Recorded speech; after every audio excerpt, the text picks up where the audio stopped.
नमस्कार मित्रों, गीता के प्रश्नों पर हमारी चर्चा चल रही है। उसी प्रसंग में जून 2023 के जो प्रश्न हैं उन पर हम विचार करते हैं। भगवत गीता के अनुसार इंद्रियों से परे मन है, मन से भी परे बुद्धि है और बुद्धि से भी परे कौन है।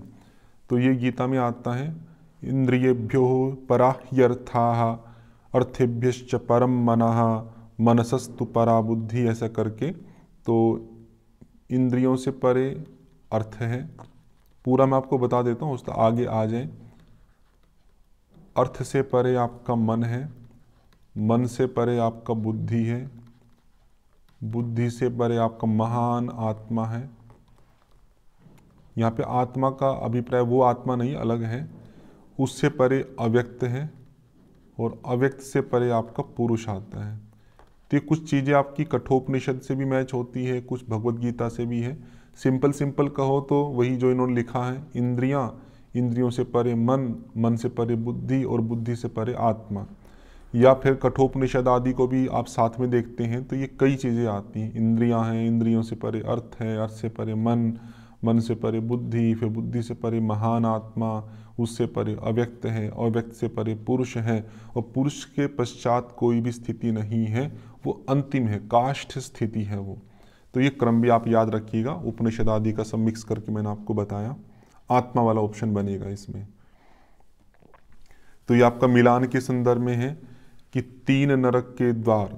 तो आपका वही पार्ट आपका जो गीता के अंदर आता है कि नरक के 3 द्वार कौन से हैं। तो काम, क्रोध और लोभ। तो कितना सरल है, क्योंकि देखो 3 पूछा है तो 3 ऑप्शन इसी में ही आपका काम, क्रोध, लोभ, और तो कहीं 3 नहीं लिखा है। तो आप इसको आराम से मैच कर सकते हैं सेकंड के साथ में। उच्छिष्ट भोजन, ये आपका तामसिक भोजन के अंदर आता है आपका, कि बासी है, उच्छिष्ट है, अमेध्य है आपका, आदि आदि करके। तो उच्छिष्ट वाला आपका तामस आहार में आएगा। कि आरंभ में विष तुल्य होता है और बाद में आपका अमृत तुल्य हो जाता है। तो इस सुख के संदर्भ में है कि 3 प्रकार के सुख वहाँ पे हैं। एक तो राजसिक सात्विक सुख है, राजसिक सुख है, तामसिक सुख है। तो सत्व और रजस वाला जो सुख है उसके बारे में प्रश्न आपके पूछे जाते हैं। तो जो सात्विक सुख है वो कैसा है, जो प्रारंभ में तो विष तुल्य लगता है इंद्रियों के संस्कारों के कारण से, लेकिन परिणाम में वो अमृत तुल्य हो जाता है, तो वो आपका सात्विक सुख आता है। और राजसिक सुख कैसा है, जो इंद्रियों की विषयों के प्रति आसक्ति के कारण प्रारंभ में तो अमृत के समान लगता है, लेकिन धीरे धीरे वो किस में बदल जाता है आपका, वो विष तुल्य हो जाता है। ये दोनों का अंतर है। एक प्रारंभ में आपका विष तुल्य है, परिणाम में अमृत तुल्य है, वो सात्विक है। और रासिक वाले में वो प्रारंभ में अमृत तुल्य है, लेकिन परिणाम उसका किस रूप में होता है, विष तुल्य दुखदायी होता है। यक्ष और राक्षस का पूजन, पूजन वाला प्रश्न पहले भी आया था, वो जो कथन कारण का था कि सात्विक लोग ईश्वर की पूजा करते हैं। तो वही मैंने उस समय आपको बताया था, 3 प्रकार की श्रद्धा से युक्त लोग थे। जो सात्विक श्रद्धा वाले थे वो देवों की, ईश्वर की पूजा करते हैं। जो राजसिक श्रद्धा वाले हैं वो यक्ष और राक्षस की पूजा करते हैं। और जो तामसिक श्रद्धा वाले लोग हैं वे आपकी भूत प्रेतों की। तो ये आपका डी वाला फर्स्ट ऑप्शन हो जाएगा। तो कहीं ना कहीं पुराने ही प्रश्न पत्रों में से आपके क्वेश्चन आते रहते हैं। पहले कोई अलग से मान लो कि सात्विक लोग वाला पूछा, सात्विक लोग ईश्वर की पूजा करते हैं, तो सात्विक वाला तो सेम का सेम नहीं आया, लेकिन उसी पूजा वाले से आ गया। पहले सात्विक लोगों का पता है, अब राजसिक का आ गया। उस आगे की परीक्षा में तामसिक वाला आ जाए भूत प्रेत का, या मिक्स कर दे। ये उच्च पहले आहार के आए हैं अलग अलग करके, तामसिक आहार का आ गया आपका। ये विष तुल्य वाला जो है ये थोड़ा नया है। कुछ चीज़ें नई आती हैं, लेकिन कुछ चीज़ें आपकी रिपीट भी होती हैं, काफ़ी हेल्प रहती है पुराने प्रश्न करने से। देखो ये सुख का आया था ना अभी आपका, ये सात्विक सुख का, देखो इसी पेपर में फिर दोबारा रिपीट हो गया। भगवत गीता के अनुसार तामस सुख क्या है, जो तो 2 सुख तो मैंने आपको बताए थे आपके, कि जो प्रारंभ में सुख तुल्य है, बाद में अमृत तुल्य है, या पहले अमृत तुल्य है बाद में है। तो वो आपका था राजसिक और तामसिक के संदर्भ में, सॉरी राजसिक और सात्विक के संदर्भ में। तामसिक वाला पार्ट है कि जो मूढ़ता उत्पन्न करने वाला है, अभी भी विष तुल्य है, मतलब प्रारंभ में भी विष तुल्य है और परिणाम में भी विष तुल्य ही रहेगा। अग्रे विषम युवा, मोहित करने वाला वो सुख जो है आपका वो है, प्रमाद से उत्पन्न होता है जो।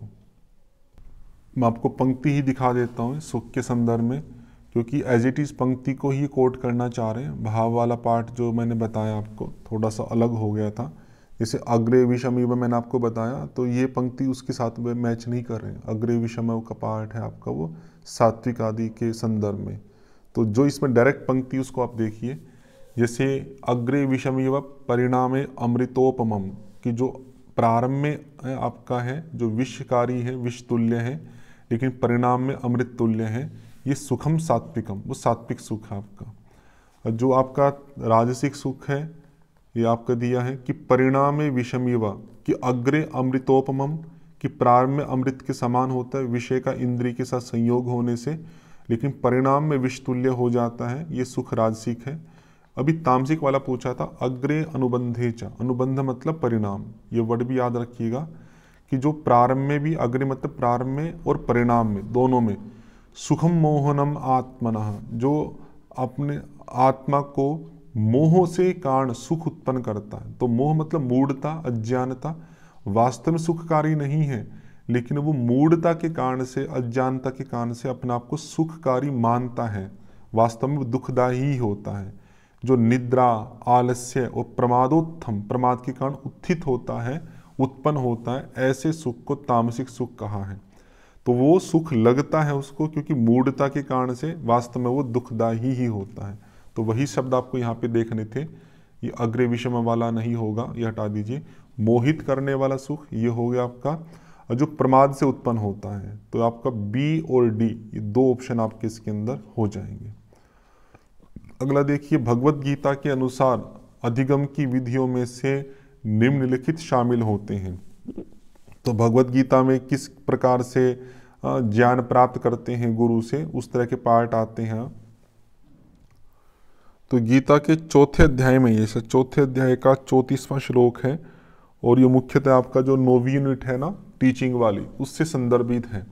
उसके अंदर स्पेशल लिखा है कि गीता के अनुसार कैसे कैसे हम लर्निंग कर सकते हैं। तो 3 उपाय हैं वहाँ पे, एक तो प्रतिप्रश्नेन, सेवया और श्रद्धया। तो प्रतिप्रश्न मतलब प्रश्नशील रहना, प्रश्न के माध्यम से उत्तर प्राप्त करना, पहला पार्ट हो गया। फिर श्रद्धा के द्वारा प्राप्त करना, डेडिकेशन के द्वारा, या फिर गुरु के प्रति सेवा भाव रख के सेवा करते हुए प्राप्त करना। तो 3 प्रकारों से गीता के अनुसार लर्निंग या गुरु से ज्ञान प्राप्त करने के लिए कहा है। श्रद्धया, प्रतिप्रश्नेन, सेवया, ये तीनों वर्ड आपको याद रखने चाहिए। तो बी डी ई ये सेकंड ऑप्शन आपका हो जाएगा। अगला है, श्रीमद् भगवत गीता के अनुसार स्थित धी मुनि कहा गया है। स्थित धी मतलब वही स्थित प्रज्ञ। तो यहाँ भी संस्कृत वर्ड है आपका, बस सबके अर्थ बता दो। सर्वेषु स्पृहा, ये गलत है। स्पृहा मतलब होती आसक्ति, कि सभी विषयों में जिसकी आसक्ति है, तो ऐसा तो नहीं होता, आसक्ति तो हट जाती है। तो ये होगा सुखेषु विगत स्पृहा, कि सुख में जिसकी स्पृहा, जिसकी आसक्ति हट गई है। तो ये हो गया आपका। और फिर दुखेशु अनुद्विग्न मना है। वैसे तो ये दुखेशु विगत स्पृहा कहने के लिए तो कह सकते हैं भी ठीक है, लेकिन वहाँ पे लिखा नहीं है ऐसा।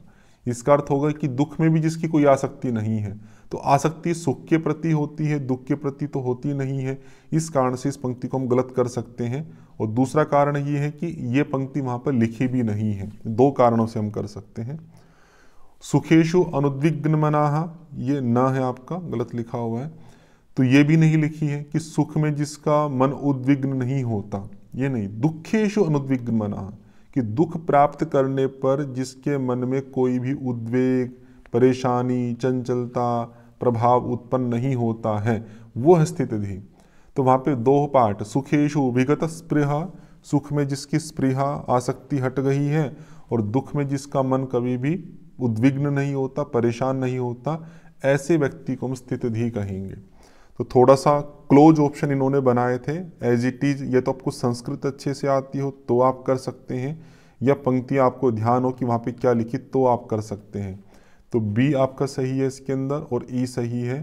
तो बी और ई अर्थात 4th ऑप्शन आपका सही होगा। अगला प्रश्न है कि भगवत गीता के 4th अध्याय का नाम क्या है। तो अध्यायों से फिर आपका प्रश्न आ गया, पहले भी आए थे आपके, तो शुरुआत की ही अध्यायों के संदर्भ में पूछा है आपका। तो ज्ञान कर्म संन्यास योग, देखिए ये अध्यायों के नाम हैं। जैसे अर्जुन विषाद योग पहला है, दूसरा अध्याय सांख्य योग है, तीसरा अध्याय कर्म योग है, चौथा ज्ञान कर्म संन्यास योग है, फिर पांचवा कर्म संन्यास है। उस आधार पे आप करते हैं तो ये आपका ज्ञान कर्म संन्यास योग, ये आपके चौथे अध्याय का नाम होगा। सीधा फैक्ट है, आपको याद होना चाहिए। फिर सातवां है आपका श्री भगवद गीता के अनुसार इंद्रियों का स्वभाव है। तो ये भी एक अच्छा प्रश्न था, बहुत दीप में से निकाला है। इंद्रियाणी ही प्रमाथीनि प्रसभम हरंति मनः, कि इंद्रियां जो है वो प्रमथन के स्वभाव वाली हैं और मन को बलपूर्वक, प्रसभम, प्रसभम का अर्थ होता बलपूर्वक मन को हर लेती है। कि इंद्रियों का स्वभाव ही है विषयों के साथ जुड़ के विषयों का भोग कराना, ये इंद्रियों का स्वभाव है। तो आप ऐसा नहीं कर सकते कि इंद्रियां विषयों से जोड़ के अब आप विषयों से हट जाओ, क्योंकि इंद्रियों का स्वभाव है वो प्रमथन, प्रमथन के स्वभाव वाली है। तो प्रमाथीनी, सी ऑप्शन आपका बनता है। इंद्रियों का स्वभाव क्या है कि वो सिंपल भाषा में कहें तो मन को मथ देती है, या प्रमथन कहें तो आकर्षण के स्वभाव वाली है, वो मन को आकृष्ट करती है बलपूर्वक। अगर इंद्रियां विषयों की तरफ गई तो मन भी बलपूर्वक उसी तरफ खिंच जाता है।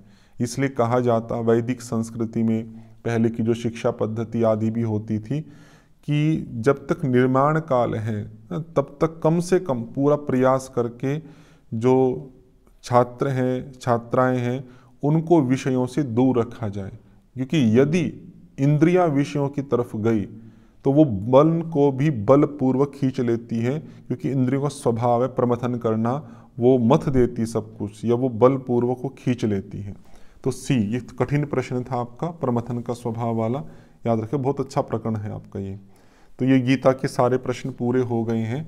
तो आगे हम उपनिषद इत्यादि जो ग्रंथ हैं उनके भी प्रश्न पत्रों को हल करेंगे। तो इसमें इतना ही रखते हैं। ओम शम।